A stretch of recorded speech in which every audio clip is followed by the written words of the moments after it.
எதுக்காக இந்த மாநாட்டுக்கு வந்திருக்கீங்க? விஜய் கோசம் தான் வந்து, வேற யாருக்கோசம் வரல. விஜய் சிஎம் ஆயிடுவாரா? கம்பல்சரி ஆவார். 60% வாய்ப்பு. இவ்வளவு மக்கள் வரத பார்த்தா உங்களுக்கு என்ன தோணுது? இவ்வளவு மக்கள் கூட்டமா வராங்க. யாரும் ₹1 ₹10 யாரும் வரல. அவருக்கோசரம் வந்து அவரு 100 தருவார், 500 தருவார் வரல. நாங்க எங்க கையில செலவு பண்ணிட்டு வந்தோம். கோட்டருக்கும் கோழி பிரியாணி சேர்ற கூட்டம் கிடையாது. இது எங்க தளபதிக்காக சேர்ற கூட்டம்.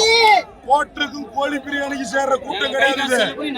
எங்க தளபதிக்காக எங்க சுயமா சம்பாரிச்சு ₹500 கூலி வேலைக்கு போய் வர கூட்டது. பிரியாணிக்கும் கோட்டருக்கும் கொண்டு வர கூட்டம் கிடையாது. இது எங்க தளபதிக்காக கூட்டம்.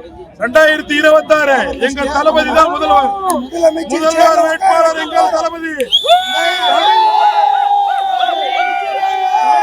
திரும்பி பார்க்கிற அளவுக்கு ஒரு மாநாடு.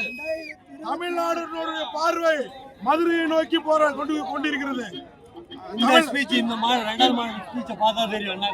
முதலமைச்சர் எல்லாம் வெளியில போல, மினிஸ்டர் எல்லாம் வெளியில போல, வீட்டுல இருந்து மதுரையை நோக்கி தான் எங்களுடைய பார்வை இருக்குது. வருங்கால முதல்வர் எங்கள் தளபதி. தளபதி வாழ்க.